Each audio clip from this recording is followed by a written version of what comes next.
Salut, je m'appelle Vanessa Pilon et je vous souhaite la bienvenue à l'École de la vie.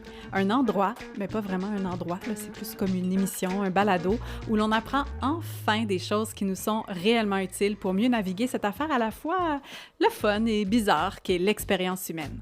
Bon épisode? Ouais, le bon épisode, je suis pas sûre.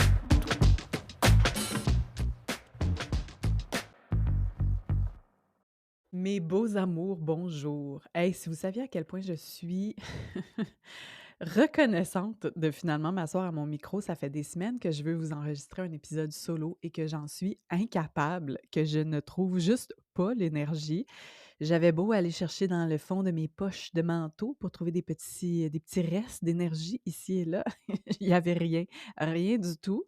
Je vous avoue que les 2 dernières semaines ont été vraiment rough. Peut-être regarde, on va peut-être dire même le dernier mois, le mois de février au complet, là, je ne sais pas ce qui s'est passé.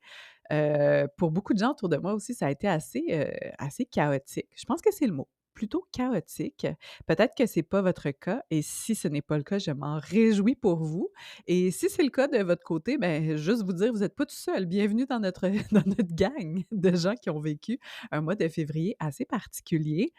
Pour ma part, je sais pas, comment vous décrire ça? Ben, premièrement, vous l'entendez peut-être encore aux petits résidus de texture dans ma voix. J'ai attrapé une influenza. Ça courait, dans notre village et puis, ma fille l'a attrapé. Après ça, mon chum l'a eu. Puis là, moi, je me suis dit: «Hey, bon système immunitaire que j'ai, moi, je vais m'en sortir la tête haute» et la vie m'a ramenée dans beaucoup d'humilité. Elle m'a prise par le collet et envoyée sous terre dans, plusieurs journées de fièvre. J'avais jamais vécu ça de mon âge adulte, là, mis à part quand j'ai attrapé la COVID, là, c'était même plus intense que la COVID. C'était comme des journées entières de fièvre, un peu semi-hallucination, comme pas tout à fait, dans le monde. Je sais pas comment le décrire. J'ai jamais vécu ce genre de virus-là. C'était vraiment particulier et j'ose croire que c'était un peu la façon de la vie de m'arrêter, pour vrai. Parce que ça faisait quand même plusieurs semaines que j'étais, comment dire, dans une espèce d'inertie, une résistance. J'étais pas capable de faire les choses que je voulais faire. J'ouvrais, ma to-do list le matin, puis je peinais à cocher des affaires. J'arrivais pas à être performante, j'arrivais pas à garder le rythme. J'étais juste pas capable d'être productive et là, évidemment, mon mental paniquait un petit peu face à cette inertie. Fait que là, je me faisais un beau, gaslighting là. Je me poussais dans le dos, j'essayais de trouver des stratégies pour être capable de faire mes affaires. Je buvais plus de matcha. Je me disais: «Bon, je vais essayer d'aller m'entraîner, ça va me donner de l'énergie, je vais aller dehors 5 minutes». Puis j'étais juste pas capable. J'ai vécu cette espèce de tiraillement-là pendant plusieurs semaines jusqu'à temps que je sois forcée par la maladie à rentrer dans cet état-là d'arrêt. Et je sais pas pour vous si vous avez été malade ce mois-ci, si vous êtes plongé dans la médecine de l'hiver, si vous avez réussi à ralentir. Moi, j'étais vraiment en train, je me rends compte, de combattre ça, de résister à ça. Tu sais, j'en parle souvent, suivre les saisons, puis nos cycles intérieurs et tout ça. Puis finalement, je le dis souvent parce que je pense que je suis la personne qui a le plus besoin de l'entendre. Je suis vraiment tête dure. Des fois, je me pense au-dessus de ça. Je me dis: «Bah, je vais faire un petit peu là, des petites micro-pauses, puis je vais un petit peu tomber en hiver, théoriquement». Mais dans les faits, là, si je suis, honnête avec moi-même, depuis le retour des fêtes, j'étais en mode printemps, là. Moi, j'étais bien embarquée dans le narratif de après, les résolutions, ben, en fait, j'ai pas fait de résolution, mais tu sais, la vision de l'année, tout ça, j'étais alignée sur mes intentions. Puis là, je suis comme partie comme une fusée. J'étais dans mon énergie du printemps en janvier, puis je savais que ça avait pas rapport, mais je me disais: «Coudon, j'ai l'énergie, je vais surfer dessus» et ça m'a vraiment rattrapée. Et plus que ça, c'était pas de l'ordre, mon inertie était pas de l'ordre de l'épuisement. Puis je sais pas si vous vivez ça en ce moment, peut-être plus une difficulté à, ben, c'est ça, à être productif, productive, à avancer comme d'habitude. Puis effectivement, il y a une genre de fatigue, de lassitude, mais je dirais que pour ma part, cette fois-ci, c'était comme plus profond que ça. C'était pas, «Oh pelaye, on frôle l'épuisement, faudrait peut-être juste juste ralentir un peu, faire une petite journée au spa, dormir un peu mieux, puis bing bang, on revient. C'était beaucoup plus profond. Puis de m'arrêter, ça m'a permis de gagner de la clarté par rapport à ce que je ressentais. En fait, j'ai vraiment l'impression que la vie m'a tirée par le collet, m'a amenée sous terre, puis a fait comme: Là, tu t'arrêtes et tu ressens. Va écouter les messages de ce qui se passe en toi. Et je vais vous dire, ça me tentait pas, là.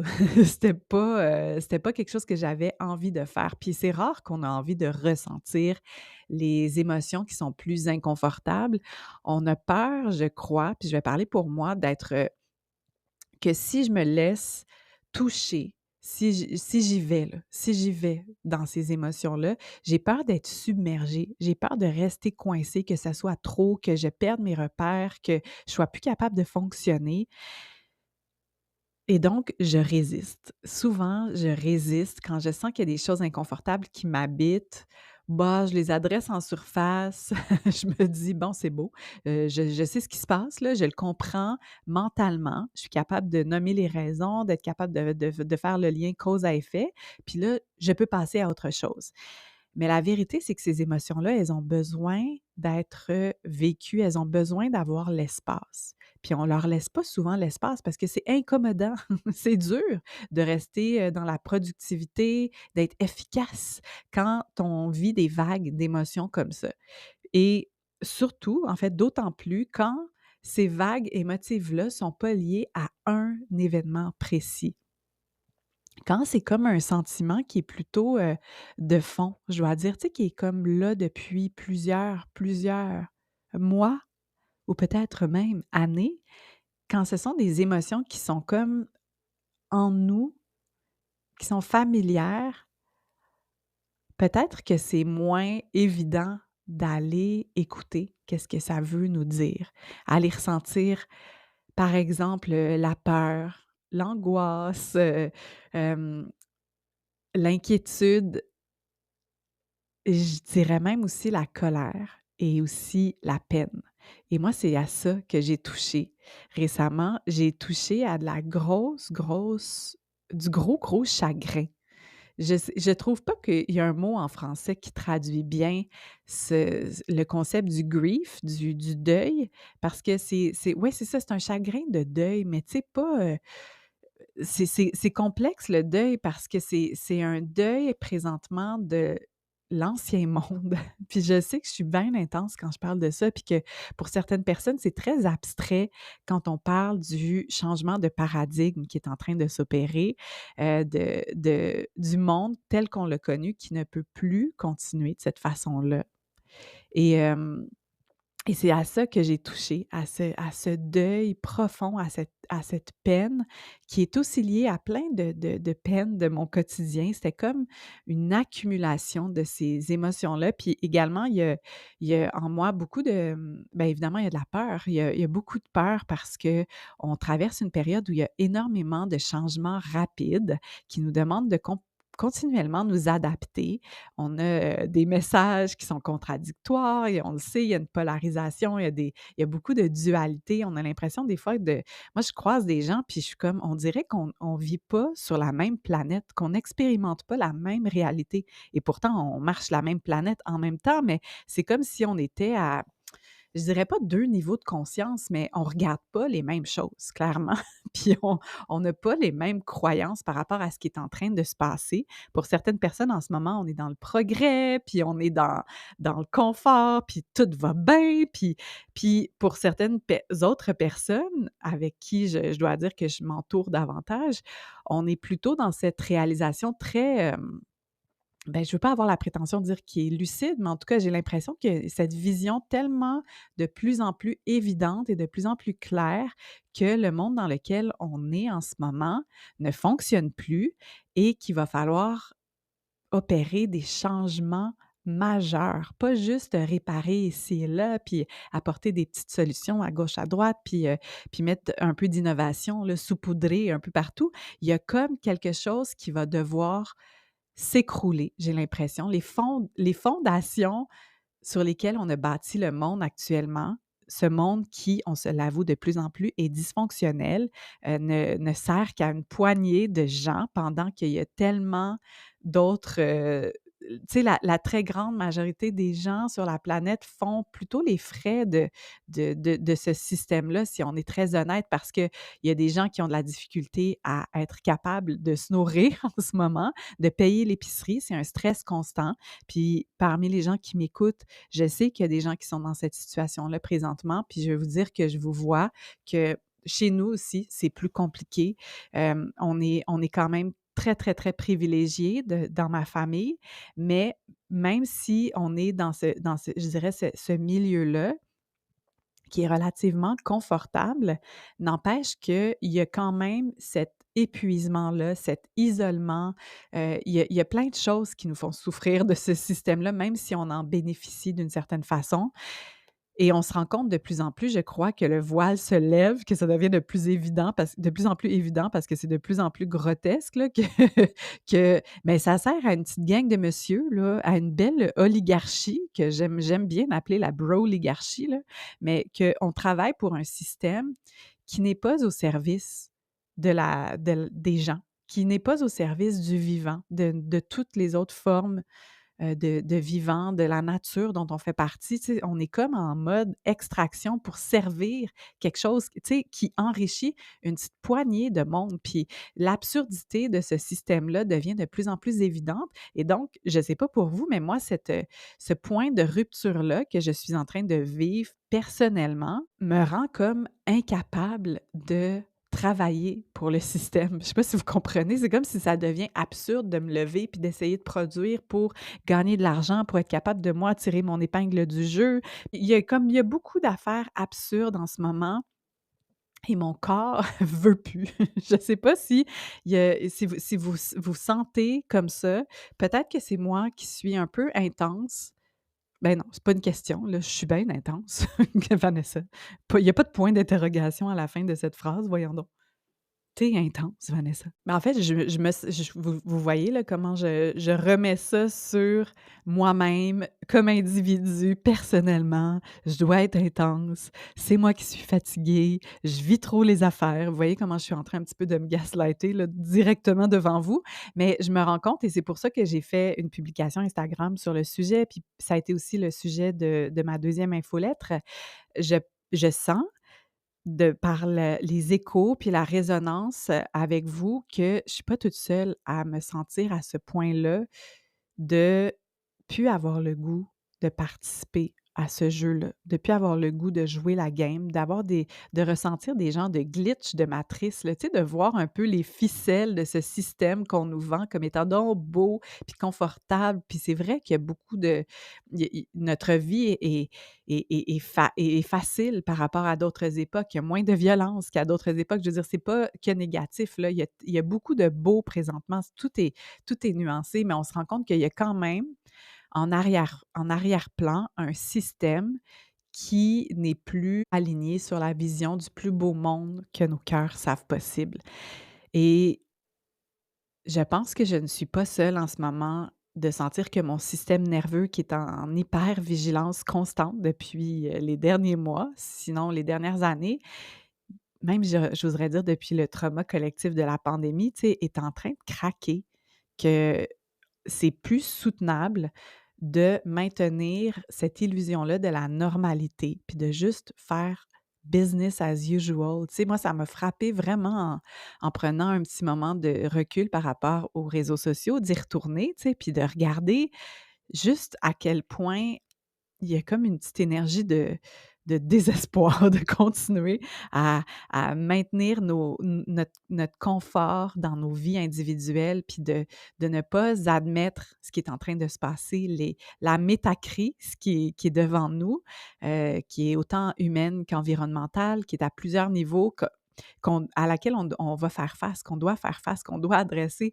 On est comme un petit peu en train d'être genre pipidi pipi, on peut encore un petit peu l'ignorer, fait qu'on va continuer de faire nos affaires, tout en sachant au fond de nous, là, je pense que j'ose croire que, ben écoutons, avec toute l'information à laquelle on a accès, là, qu'on le sait, qu'on est au bord d'une période, ou en tout cas, on est entré dans une période chaotique, quasiment dystopique, puis que ça devient de plus en plus impossible d'ignorer les dysfonctionnements collectifs pour se préserver, pour continuer d'être confortable. On se trouve dans ce que les anthropologues appellent un espace liminal. C'est un endroit entre les 2. Tu sais, on est dans cette espèce d'époque d'entre-deux mondes, j'ai l'impression, dans un endroit vraiment étrange, comme suspendu entre ce qui a été, qui ne pourra plus être, et ce qui sera.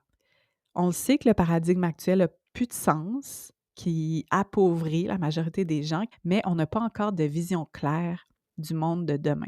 Et je me rends compte que ce que je vis individuellement comme inertie, comme gel, comme réaction de freeze, j'ai tendance à le mettre sur moi-même, puis à être là à vouloir, guérir, mes affaires, puis je me rends compte que je suis en train de contribuer à ça dans le monde du développement personnel d'une certaine façon parce que dans le développement personnel, on est là à hyper focaliser sur nos traumas, sur nous, sur comment on peut éplucher les couches de notre ego, retourner à notre essence. Puis là, on se dit: «OK, on va reprogrammer nos croyances, puis on va travailler en neurosciences, puis on va aller respirer, on va faire nos petites affaires». Mais je me rends de plus en plus compte que cette blessure que l'on porte et qu'on essaie de guérir individuellement, ben, c'est en réalité un trauma response au système. Au système qui est profondément désaligné avec la nature humaine, qui est profondément désaligné avec notre besoin d'appartenir, d'avoir un village d'attachement qui est sécurisant, d'être aligné avec le rythme de la nature, d'avoir un sens. Et là, j'ai vécu, je pense aussi, parallèlement à tout ça, ou en tout cas, tout dans le beau chaudron là, de la remise en question, je me suis demandé, et comment aussi par mon projet, en en mettant l'attention sur la transformation personnelle, est-ce que j'étais pas en train de passer à côté de la plus grande question? Tu sais, tu sais, je pense qu'il y a quand même un niveau de conscience personnelle qu'on doit aller toucher, tu sais, d'être capable d'être, justement, en connexion avec nos émotions, avec notre corps de façon somatique, prendre conscience de nos pensées, il y a quand même un certain travail individuel.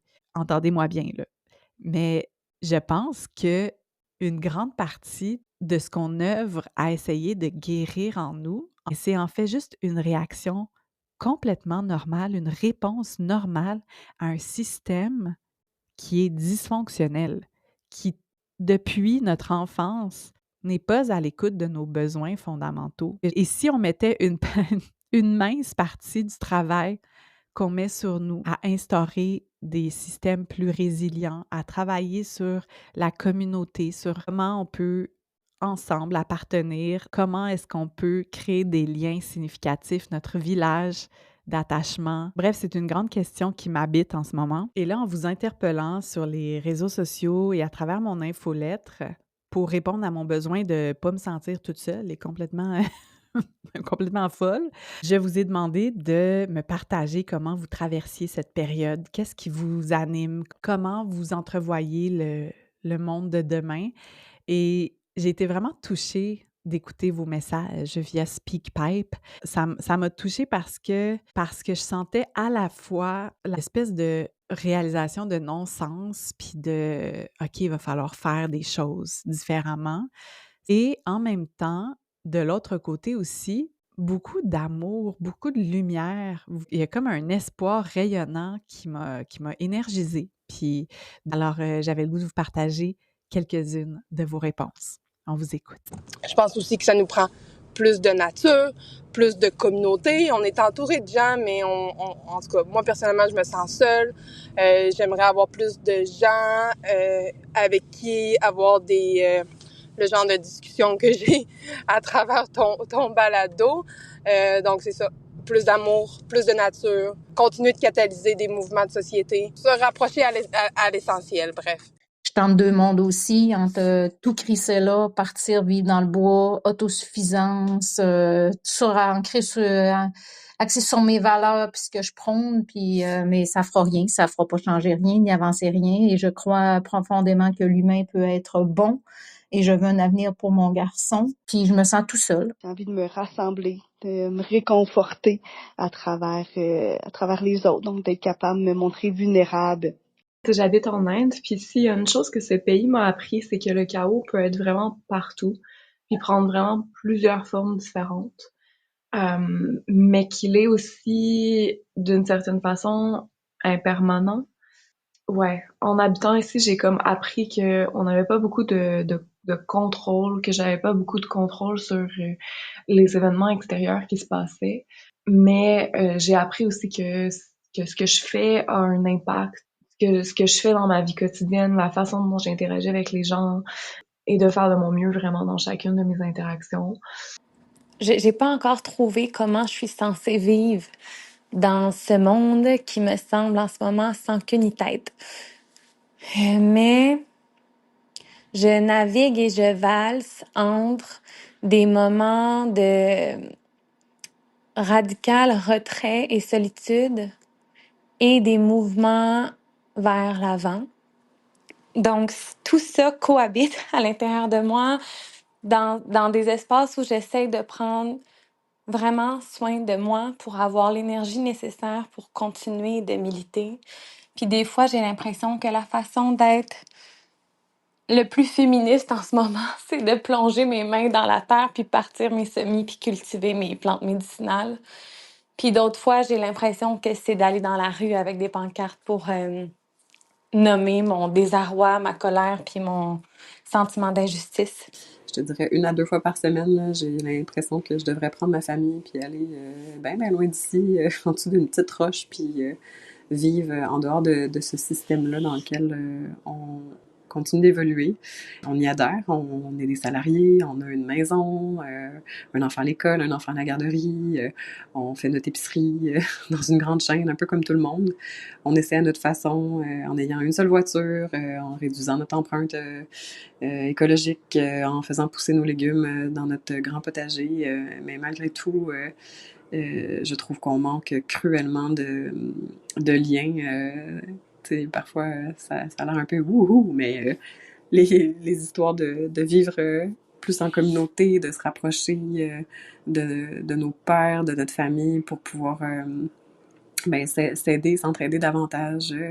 Je sais pas, je trouve ça beau tout ça, puis je me dis qu'on gagnerait tellement à se soulager les uns les autres. C'est absolument et cruellement pas le cas en ce moment. Je crois qu'il est possible de cultiver et de nourrir l'empathie dans nos cerveaux en créant des nouveaux chemins. Et je pense que ça, c'est la médecine de l'amour. Mais pour être dans l'amour de l'autre, il faut avant tout être dans l'amour de soi. Donc, les actes de self-care sont aussi des actes de militance active.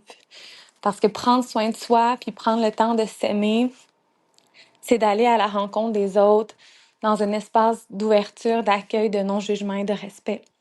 Donc, c'est à ne pas minimiser.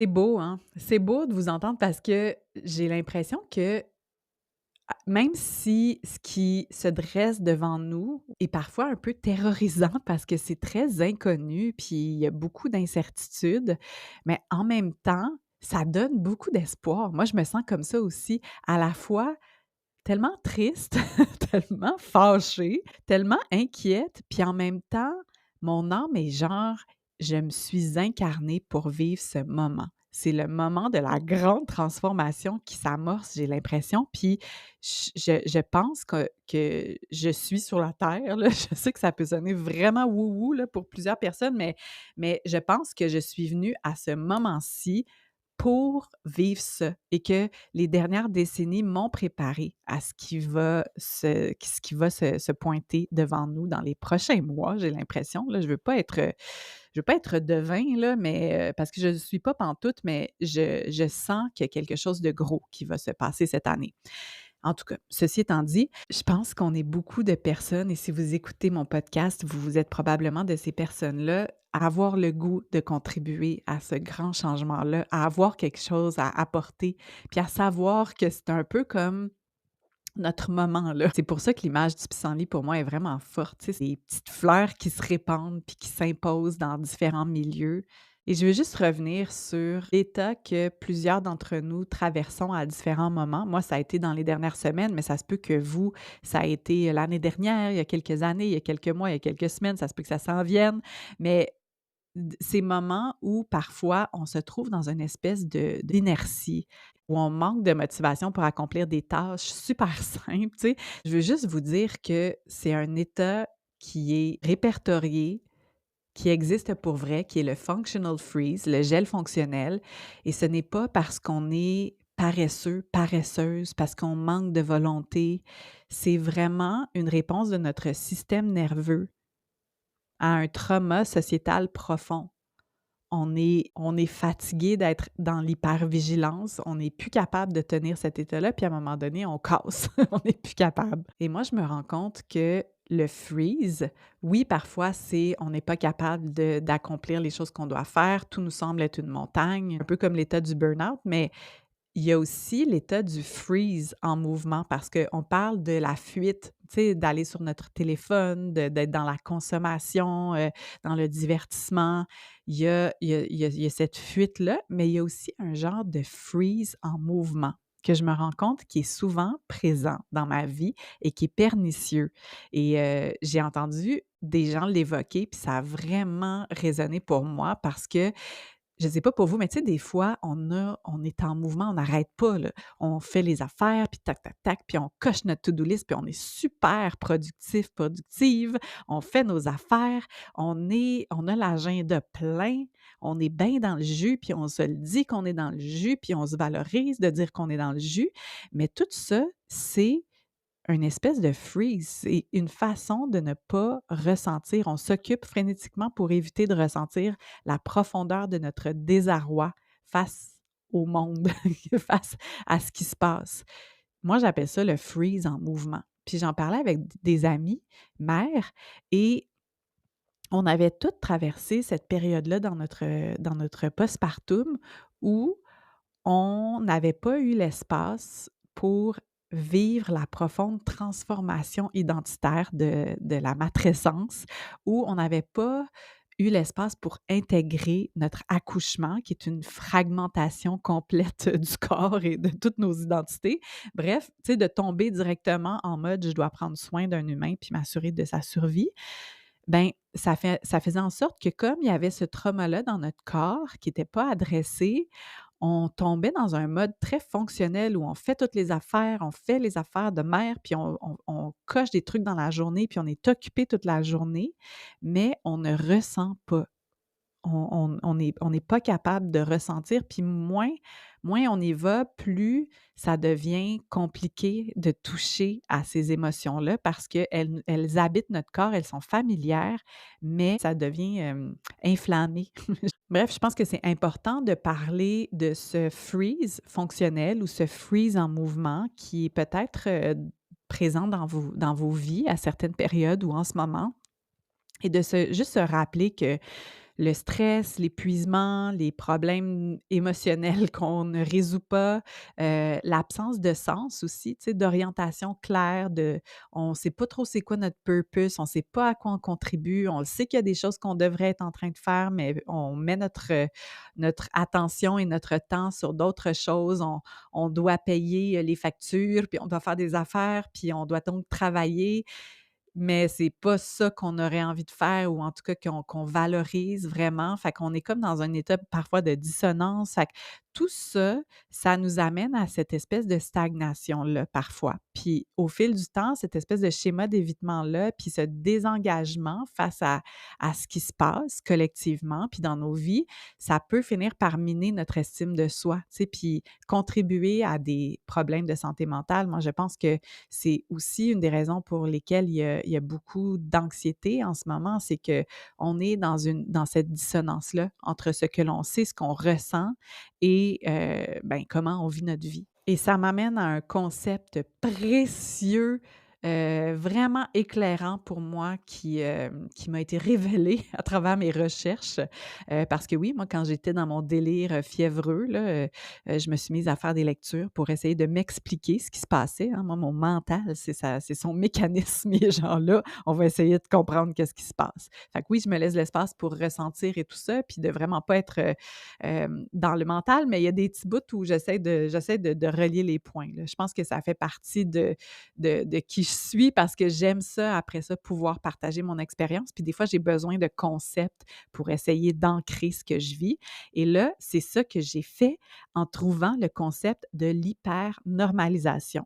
Si vous me suivez sur Instagram, si vous avez lu mon infolettre, j'ai partagé ce concept-là parce que je veux que tout le monde le sache, qu'il y a un mot, qu'il y a un concept, que ce qu'on est en train de vivre, c'est un pattern qu'on a déjà vu dans l'histoire. Donc, j'avais envie de disperser ça le plus loin possible. Donc, je le répète, si vous en avez déjà entendu parler, je vous répète le concept, mais si vous en avez jamais entendu parler de l'hypernormalisation, là, regardez bien comment ça s'applique à notre réalité actuelle, OK? Le concept de l'hypernormalisation, c'est un terme qui a été créé par un anthropologue, Alexei Yurchak. Il avait utilisé ce mot-là pour désigner la normalisation collective d'une situation reconnue comme dysfonctionnelle. Lui, il a utilisé ce concept-là à la base pour décrire le moment historique assez précis de l'Union soviétique dans les années 80, quand on était vraiment à la fin de l'URSS, qu'on se rendait compte, ben pas on, là, mais en tout cas, quand la société se rendait compte, dirigeants comme citoyens, que c'était un système qui s'en allait nulle part, que ça ne fonctionnait pas. On se rendait compte on savait qu'il y avait de la corruption, que le système était inefficace, mais faute d'alternatives viables, on continuait à faire vivre ce système-là de l'Union soviétique. On continuait à le maintenir, à y participer, à essayer de tenir cette normalité-là, tout en sachant que ça ne marchait plus. Et je ne sais pas si vous voyez le parallèle avec ce que l'on est en train de traverser dans nos sociétés occidentales actuelles. Cet état similaire où on reconnaît les dysfonctionnements systémiques, comme par exemple Elon Musk qui s'enrichit de 170 milliards de dollars pendant qu'une majorité peine à payer l'épicerie, là, tu sais. On, on, on, on sait que ça n'a pas de sens, mais on continue, on accepte cette fausseté de système comme étant normale parce que la réalité est trop complexe. On se rend compte que ça ne marche pas, mais qu'est-ce qui est devant nous? Tu sais, c'est quoi l'alternative? On ne le sait pas encore. Donc, on accepte de jouer le jeu, faute d'alternatives qui ont du sens. Et je pense que la réponse de nos corps en ce moment, pour les gens qui ressentent ce gel fonctionnel-là, ce gel en mouvement, cet épuisement, cette perte de sens, on est juste en train de se rendre compte que l'hyper-normalisation, ça ne marche pas. Qu'on est en train de faire semblant. Bon, puis là, ça a l'air un petit peu gloom and doom, un petit peu sombre, là, ce dont je parle. Peut-être que vous êtes comme coudonc, bien déprimante, Vanessa. Là. Moi, en pleine fin d'hiver, j'aurais peut-être le goût d'un petit peu plus de lumière, OK? Mais là, je vous l'apporte, la lumière, OK? Parce que je pense aussi que c'est important de se rappeler des outils, des façons pour sortir de cet état-là. Je pense que c'est important d'y aller dans le gel, c'est important d'y aller dans l'arrêt, d'en ressentir les choses inconfortables. Mais après ça, on ne va pas rester là, sous la terre, pendant des années en attendant que ça passe. Tu sais, la société, le monde, je veux dire, on a besoin d'être là, d'être dans le monde, de ne pas juste s'en exiler. Et donc, comment est-ce qu'on peut s'adapter psychologiquement à cette période chaotique que l'on traverse? Eh bien, il y a Vincent Mignereau qui a beaucoup écrit et parlé du concept de l'effondrement parce que oui, je ne sais pas, peut-être que c'est trop pour vous là, que je vous dise que le système est en train de s'effondrer tranquillement, mais il y a beaucoup de gens qui s'entendent là-dessus pour dire que l'on va vivre un grand effondrement des systèmes dans les prochaines années. Et en tout cas, Vincent Mignereau fait partie de ces gens. Et lui, j'ai trouvé son approche intéressante parce que il évite à la fois le catastrophisme. Puis là, vous dites peut-être, hey, tu viens de nous dire que les systèmes vont s'effondrer, tu es assez catastrophique, merci. Mais l'effondrement, pour moi, a une connotation positive. OK, je vais vous le dire. Donc, Vincent Mignereau, il est né dans le catastrophisme de genre, c'est terminé, les humains, on va disparaître de la surface de la planète et c'est la fin. Et il n'est pas non plus dans le déni, il est un peu entre les deux, dans reconnaître qu'on va traverser, parce qu'on sait, le changement profond, il est précédé par une période de chaos. Je veux dire, la chenille, là, quand elle se transforme en papillon, là, l'entre-deux, c'est assez chaotique, hein, on se le rappelle, j'en ai souvent parlé, mais comme rappelons-nous que les périodes de grande transformation sont chaotiques, sont inconfortables. Mais bref, l'approche de Vincent Mignereau, je la trouve lucide tout en étant dans l'action. Ça reconnaît les défis majeurs, puis ça explore comment y faire face. Et donc, il parle notamment de la question de l'adaptation psychologique face au bouleversement. Et donc, il y a 6 étapes pour s'adapter psychologiquement au bouleversement. Puis j'avais le goût de les traverser avec vous parce que ça peut donner des petits points de repère, des points d'ancrage dans ce qu'on traverse, OK? Premièrement, selon Vincent Mignereau, l'acceptation des émotions difficiles. Donc, ce dont je vous ai parlé en tout début d'épisode, ce que je viens de vivre, là, d'aller vraiment accepter ce que je vivais. La peur, l'anxiété, la colère, la tristesse face au changement, ce sont des émotions qui sont normales, qui sont légitimes. C'est correct de vivre ça. Puis il faut reconnaître ces émotions-là plutôt que de les refouler. C'est la première étape là, pour développer une résilience psychologique, une adaptabilité. Numéro 2, après avoir accepté nos émotions difficiles, travailler sur le deuil. En fait, il est juste en train de vraiment bien structurer ce que je vous ai raconté que je viens de traverser. Je me rends compte, là, je suis comme, ah ben, coudonc, ce que je viens de vivre, ça rentre parfaitement dans une théorie. Alors, le travail sur le deuil, c'est accepter la fin d'un certain monde, la fin d'un certain mode de vie, la fin de certaines certitudes.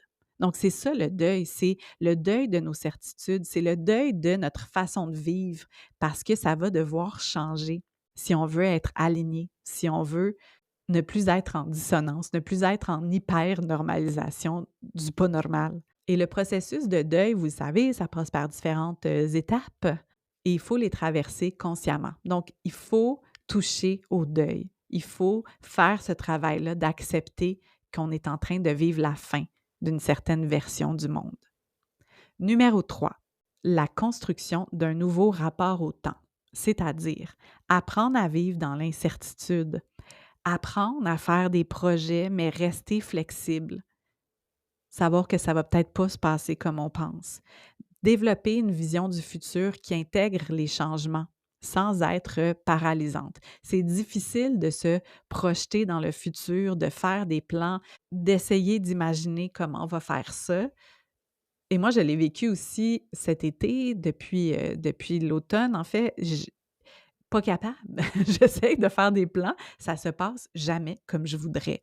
Et ça, c'est vraiment un muscle que je suis en train de former pour moi, de m'adapter, de ne pas savoir, puis d'être OK avec le fait de ne pas savoir. L'étape numéro 4 de l'adaptation psychologique au bouleversement, c'est le développement de l'autonomie émotionnelle. Donc, ne pas dépendre uniquement des systèmes extérieurs pour notre bien-être. Ça, on le sait, c'est évident. Notre bonheur ne va pas venir de l'extérieur, puis de ne pas se victimiser face au système extérieur, justement, d'être capable de cultiver notre bien-être à travers nos ressources intérieures, cultiver notre capacité à faire face aux choses nous-mêmes, d'être capable de se dire, OK, il y a une situation qui peut se passer, j'ai le contrôle sur quoi? J'ai le contrôle sur comment je vais réagir, sur comment je vais donner un sens à ce qui se passe, à l'histoire que je vais me raconter par rapport aux événements extérieurs. Mais là, ça, on ne fait pas ça tout seul. C'est ça qui nous amène au point numéro 5, c'est-à-dire la création de liens sociaux solides. La résilience psychologique, ça passe beaucoup par le collectif, par le soutien mutuel, par le partage de nos expériences puis de nos émotions.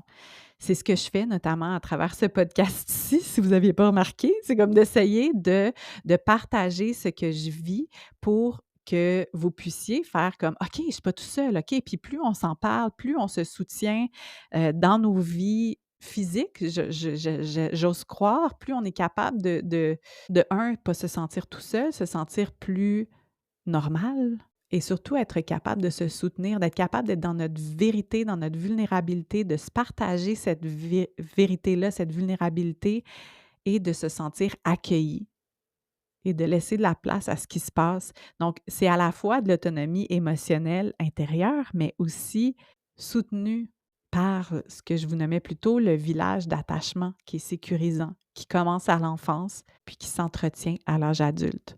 Puis ça, c'est inconfortable parce que se bâtir un village d'attachement, un collectif, du soutien mutuel, ça demande une réciprocité, ça demande de tomber dans l'inconfort de notre vulnérabilité, si on veut que les autres soient là pour nous, il faut être là pour les autres. Il y a quelque chose là-dedans qu'on n'a pas appris et pour lesquels on n'a pas tout à fait les clés en ce moment. Fait qu'il y a beaucoup de choses à bâtir là. Puis moi, je vous dirais que c'est beaucoup à cette étape-là que je suis rendue en ce moment, à créer des liens sociaux solides, à me rendre compte que ça ne va pas se passer toute seule. Moi, j'adresse mes traumas et je fais du travail sur moi, mais qu'il va falloir s'entourer et que j'ai besoin des autres à travers ça.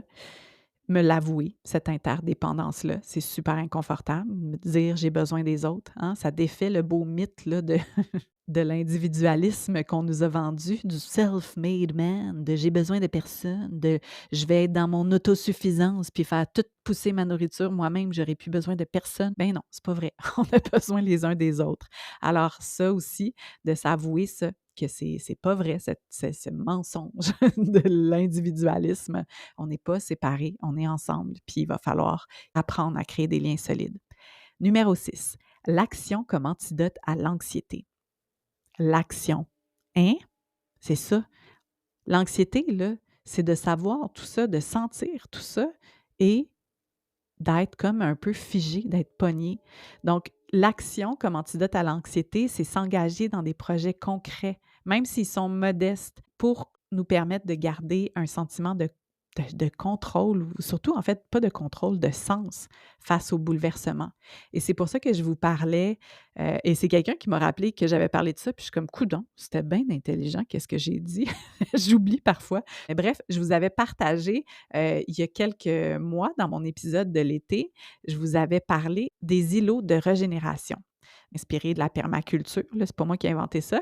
Donc, plutôt que de regarder, genre, qu'est-ce que je peux faire pour changer le monde, de se dire, OK, qu'est-ce que je peux faire dans mon entourage immédiat? C'est-à-dire, oui, ça part de moi, mais comme après ça, dans mon couple, dans ma famille, dans mon entourage social, dans mon voisinage, comment est-ce qu'on peut cultiver ces petits îlots de régénération-là, des petits espaces où on cultive des relations puis des pratiques qui sont nourrissantes?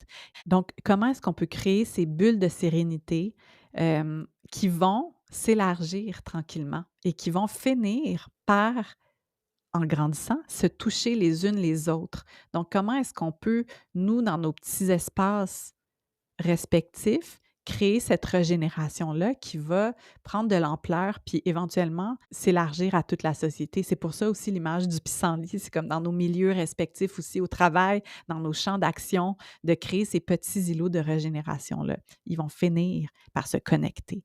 Et il y a Mathieu Dardaillon qui a écrit un livre qui s'appelle Anti-chaos, qui vient juste de sortir, que je n'ai pas lu encore, je l'ai juste entendu dans un podcast, et lui, il parle de bulles de sérénité, comme je vous disais, et de redéfinir notre rapport à la performance, de trouver notre lagom.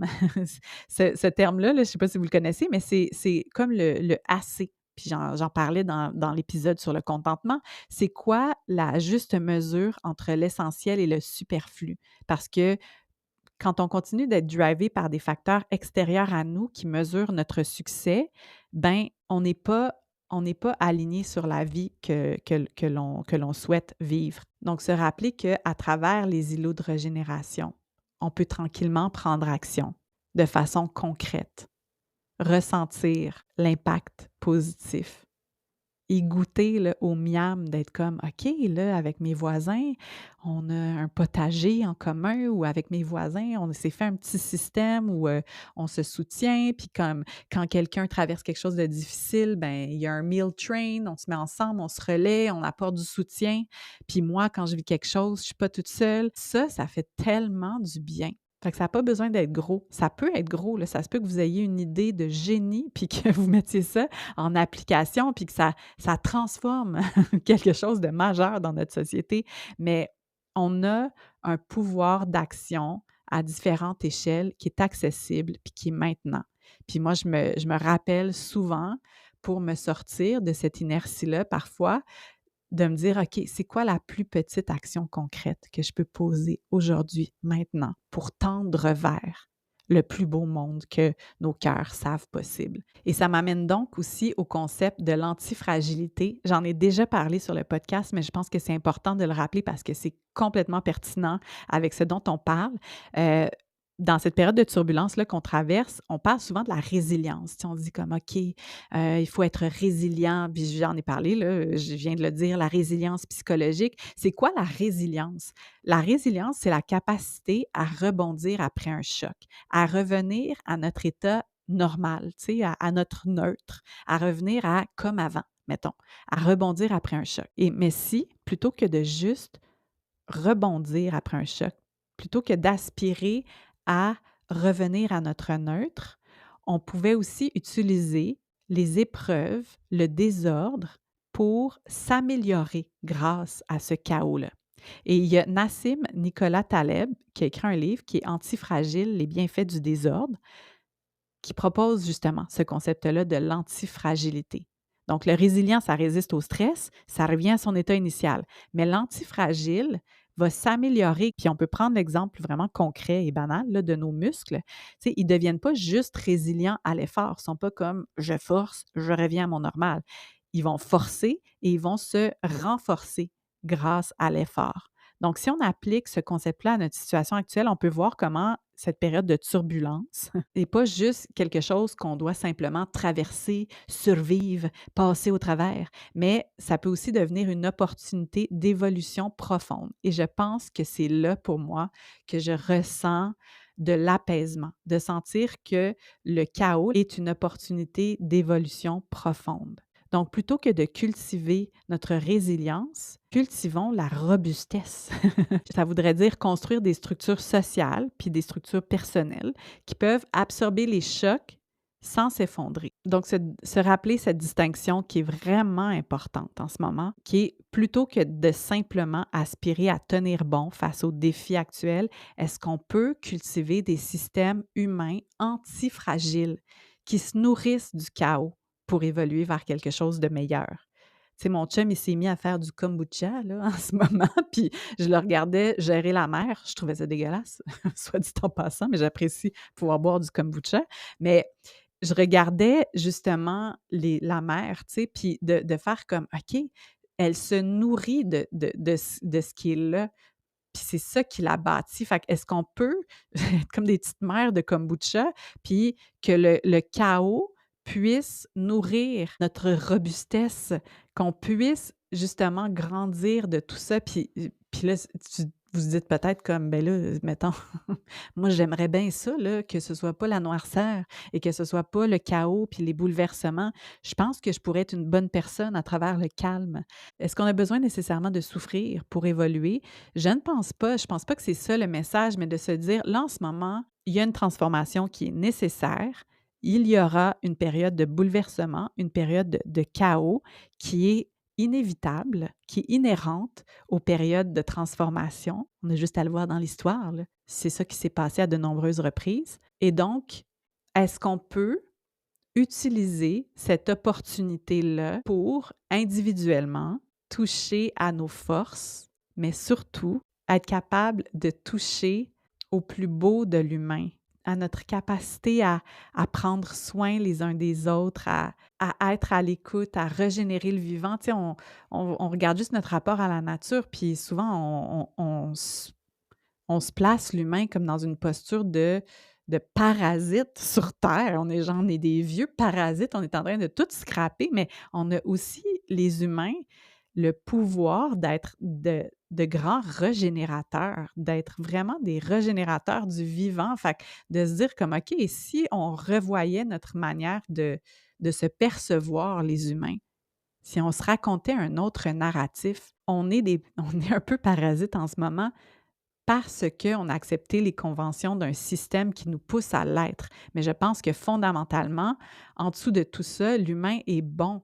Et c'est juste qu'on est dans un système qui ne nous laisse pas d'espace pour accéder et exprimer les plus beaux côtés de l'humanité. Tout ça, ça existe en chacune d'entre nous, mais on baigne dans une eau qui nous contamine à autre chose. Bref, en disant tout ça, en prenant conscience de tout ça, je suis profondément convaincue qu'on est une gang à être là sur Terre en ce moment, en ce moment précis, d'une façon qui n'est pas un hasard, que c'est pas fortuit, qu'on est une belle gang à vouloir œuvrer pour faire naître le plus beau monde que nos cœurs savent possible. J'adore cette expression-là, là. Elle est longue à dire à chaque fois, mais je pense que ça commence à dessiner les petits contours du demain, qu'on ne sait pas encore ça va être quoi, mais au moins, ça dit ce que ça a à dire, là. C'est comme, c'est vers là qu'on veut tendre, vers le plus beau monde que nos cœurs savent possible. Et je pense que c'est ça la réponse à l'hyper-normalisation. C'est pas de résister simplement, mais de devenir anti-fragile ensemble. Et je pense que toute notre créativité, toute notre joie, je pense que tout ça, c'est à portée, là, puis qu'on doit tranquillement juste se mettre en action, aller dans le point numéro 6, l'action comme antidote à l'anxiété. J'espère que ça vous redonne un petit pep. Moi ça m'a personnellement donné un petit pep là, de vous dire tout ça aujourd'hui dans cet épisode-ci, de commencer à communiquer ces idées-là. Ça m'inspire aussi pour donner une orientation à mon podcast qui est un peu différente, de m'axer un petit peu plus peut-être sur les solutions, sur les actions collectives, tout en gardant quand même l'épanouissement personnel, là, ça en fait partie, mais de peut-être un petit peu plus avoir des conversations collectives sur l'action, sur comment est-ce qu'on peut transformer notre monde. Et à la lueur de tout ça aussi, j'ai décidé de ralentir mon rythme de podcast. Donc, de passer d'un podcast par semaine à un podcast aux 2 semaines parce que je veux davantage être capable d'incarner ce changement qu'on souhaite voir dans le monde. Bref, j'ai besoin de bâtir mon antifragilité et donc, j'ai pris cette décision-là de réduire la fréquence de mes podcasts pour une certaine période. Ça fait plusieurs mois que ça m'habite. J'avais peur de le faire parce que j'avais peur de vous décevoir, mais je sais que je vais pouvoir aussi vous offrir d'autres choses sous d'autres formes, des choses qui vont être nourrissantes. Et j'ai besoin c'est ça, quand on veut cultiver un certain équilibre, de réduire puis d'un petit peu mettre moins de temps dans certaines choses pour en mettre plus ailleurs. Donc, j'en suis rendue là pour le printemps. Mais je vous le dis, si vous n'êtes pas abonné à l'infolettre, ça va être un canal où il y aura beaucoup de choses qui seront annoncées, qui seront communiquées par là. Donc, vous pouvez vous inscrire en lien en description d'épisode. Et puis, c'est ça. Qu'est-ce que je veux vous dire de plus? Je veux vous dire merci de marcher ce chemin-là à mes côtés. Des fois, j'ai peur de ne pas assez incarner la posture de la gourou, de la personne, la coach, la personne qui a figuré les affaires, qui va vous guider, qui le sait. Je suis en réflexion perpétuelle, en train de marcher ce chemin-là avec beaucoup d'humilité. Je pense que je vois certaines choses, j'ai une certaine clarté. Des fois, je suis bien mélangée, je change d'idée. Merci de me suivre à travers ça. On m'a parfois conseillé de prendre une posture un petit peu plus un petit peu plus coach, un petit peu plus, je vais vous le dire, moi, comment ça se passe, les affaires, puis quoi faire, mais on dirait que ça ne résonne pas comme étant vrai. Je sais que ça serait une bonne stratégie marketing, là, que je pourrais vous vendre bien des affaires en étant de même, mais ça, je peux pas être ça. Je peux juste pas. Fait que merci à vous qui continuez de me suivre à travers moi qui suis pas sûre. J'apprécie de pouvoir réfléchir avec vous. J'apprécie que vous m'accompagniez aussi, que ce soit un peu plus mutuel comme relation et pas juste unidirectionnel. Et je pense que c'est comme ça qu'on va être capable de pas juste résister. Longtemps, je me disais, il faut qu'on résiste aux dictats, aux injonctions, à cette pression systémique du capitalisme, du patriarcat, là, résistance, le repos, c'est une résistance, blablabla. Mais je veux plus être dans la résistance. J'ai envie de bâtir de l'antifragilité avec vous, qu'on bâtisse cette antifragilité-là ensemble. Et je crois que ça va passer par l'expression de nos vérités profondes. Donc, merci d'avoir été à l'écoute de ma vérité profonde des dernières semaines, même si c'était un peu lourdeau. Je pense que des fois, on écoute des podcasts pour se redonner espoir. Je ne sais pas si j'étais la plus grande source d'espoir ces derniers temps, mais je pense qu'il y a un grand changement qui est en train de s'opérer.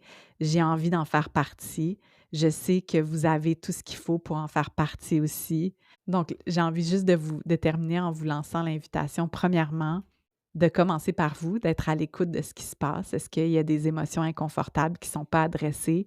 De passer à travers ces 6 étapes-là et d'arriver jusqu'au point d'action. De se dire, OK, cette semaine, mon petit défi, là, ça va être de poser une action, la plus petite action possible pour tendre vers autre chose. Et peut-être que vous n'êtes pas rendu là. Ça se peut que ce ne soit pas cette semaine, l'action. Ça se peut que vous commenciez à toucher à des émotions inconfortables puis que ça soit un processus qui dure quelques semaines, là. Le but, c'est pas de se clencher ça, là. Ça se peut que ça prenne du temps. Mais je crois que ça fait du bien de s'aligner avec une direction, de savoir vers quoi on tend. Parce que ce freeze-là, cette espèce de désespoir qu'on ressent par moment, c'est aussi parce qu'il y a une perte de sens, parce qu'on ne sait pas où aller, parce qu'on est coincé, on ne sait pas où mettre nos actions, on ne sait pas quoi faire concrètement. Et donc, de savoir vers quoi on veut tendre, d'avoir une certaine clarté, puis de s'en aller dans cette direction-là par des petites actions. Je crois qu'il y a une grande clé là pour se sentir plus vivant, pour ressentir de l'énergie. J'ai pas de bonne conclusion à ce podcast-ci. Est-ce qu'on est dans cet espace liminal, dans cet entre-deux-là? On dirait là que j'aimerais ça, que ça conclue, qu'il y ait un happy ending, de vous donner un petit message d'espoir, une petite tape dans le dos, puis faire « Hey, bonne journée, on y va! » Mais il faut accepter aussi qu'on est dans cet entre-deux-là. On figure tout ça ensemble, la gang. Vous n'êtes pas tout seul. Vous pouvez m'écrire. Et bientôt, en me dégageant du temps, je vais créer des événements où vous allez pouvoir vous rencontrer aussi en personne. Trouver des gens avec qui il y a une connexion, il y a une volonté commune. Alors voilà, l'hiver se termine bientôt. Prenons ces dernières semaines dans la médecine du ralenti, de l'intériorisation. Puis ça sera pas long, là. Ça sera pas long que ça va fondre, tout ça, puis qu'il y a des nouvelles affaires qui vont germer, OK? J'ai pas beaucoup de certitude, mais ce que je sais, c'est que dans quelques mois, là, ça va être la saison des pissenlits, la gang. C'est notre saison. OK, bye!